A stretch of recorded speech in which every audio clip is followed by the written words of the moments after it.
Bonjour, je vais continuer sur le mini-cours d'anneaux d'entier d'un corps de nombre. Là, on va regarder des petites choses assez simples, puisqu'on va regarder la dimension 1.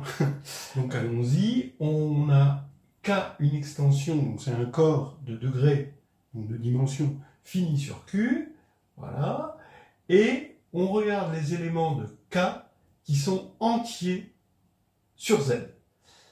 On les appelle OK, si vous êtes OK. Et Z entier, ça veut dire qu'il existe un polynôme P unitaire dans Z de X, ici, tel que P de Z égale 0. Donc qui annule finalement Z. Voilà. La proposition, c'est la suivante. Si Z est dans OK, et mu Z est le polynôme minimal de Z sur Q, on va revenir un petit peu dessus si vous voulez bien, alors mu Z est unitaire dans Z de X. A priori, il était unitaire, il était dans Q de X, mais en fait, il est dans Z de X. Donc c'est ça qu'on va voir. Bon, c'est vraiment le premier pas sur les entiers, quand même. Bon, avec ce qu'on a fait un petit peu avant, on avait défini ça et on avait montré que c'était un anneau. Voilà. Alors, la preuve, c'est la suivante. Donc, d'abord, je vais définir ce mu Z pour que ce soit clair pour tout le monde. Donc, on regarde MZ, le morphisme d'évaluation Z, qui va de Q de X dans K, qui a Q donne Q de Z. Donc, c'est bien défini parce que Z est dans K et que K contient Q, évidemment. Et mu Z, c'est le générateur unitaire de Ker de MZ. Donc, effectivement, ça c'est un anneau principal, donc il va y avoir un générateur unitaire bien défini. Bien. Donc maintenant, comme P est dans Q de Z et il annule Z, on a que mu Z divise P, puisque P est dans le noyau de MZ. Bref, il existe un polynôme Q en Q de X, tel que mu ZQ est égal à P. Alors on va faire quelque chose qui est assez classique dans les anneaux factoriels, on va utiliser le contenu de Gauss. Alors, comment on l'utilise classiquement? On a mu Z qui est dans Q de X, en fait, ces coefficients sont dans un anneau de fraction d'un anneau factoriel, en général, et on veut montrer qu'il est dans l'anneau, qu'il est sur l'anneau, ici, sur Z de X. Mu Z, je peux toujours l'écrire R sur B, avec R sur Z de X, d'accord, et B dans Z, d'accord. Alors, j'aurai mu Z égale R sur B. Mais R peut avoir un contenu non trivial, c'est-à-dire qu'on peut avoir un PGCD des coefficients. On est sur un anneau factoriel, donc on a un PGCD.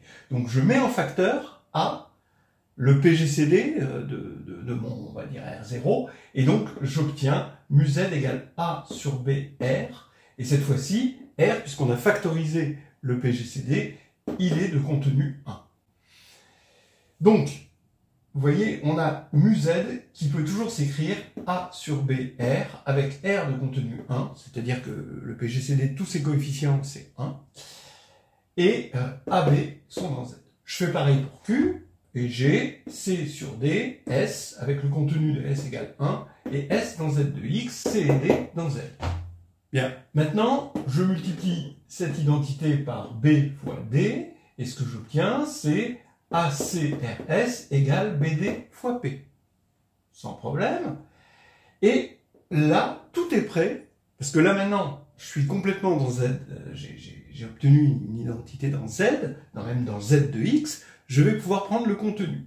Et le contenu est multiplicatif. C'est-à-dire que, à partir du moment où je prends le contenu, c'est-à-dire contenu de AC, RS égale contenu de BD fois P, ça fait AC égale BD. Pourquoi? Parce que c'est égal à AC fois le contenu de R fois le contenu de S. Donc, ici, ça fait 1, parce que le contenu de S et R, c'est le contenu 1. On dit que les polynômes sont primitifs, Et à droite, j'ai BD fois le contenu de P, et le contenu de P, il vaut 1 puisque P est unitaire. Donc forcément, le PGCD des coefficients doit diviser 1, donc c'est forcément 1.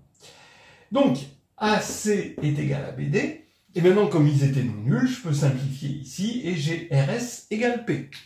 Comme P est unitaire, bah, R et S sont deux coefficients dominants qui divisent 1. Donc, soit c'est 1, 1, soit c'est moins 1, moins 1, quitte à multiplier par moins 1, je peux supposer que R et S sont unitaires. Donc, bilan des courses, R appartient à Z de X, R est unitaire. Eh bien, comme mu est unitaire et R sont unitaires, A sur B est égal à 1, donc R est égal à mu de Z. Donc, mu Z appartient à Z de X.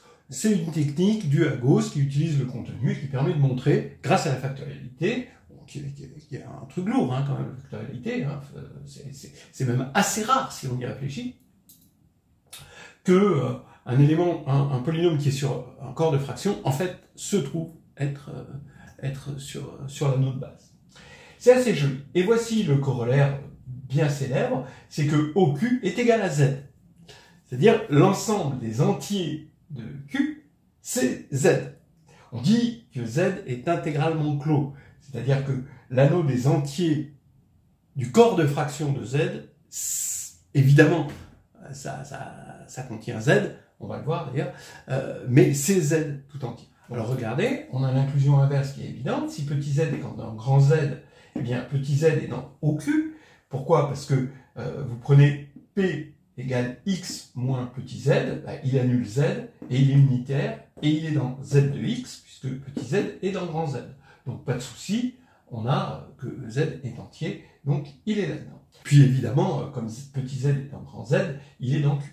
Hein, donc voilà. Bon, donc tout va bien. L'inclusion inverse maintenant. On a Z dans OQ. Donc en particulier, il est dans Q. D'accord?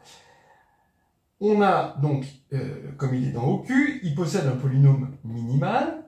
On a X moins Z égale à mu Z. Mais là, mu Z, vous voyez que sans cette proposition, on ne sait rien de mu Z. Alors que là, on sait que mu Z appartient à Z de X. Comme il appartient à Z de X, ça veut dire que petit z appartient à Z.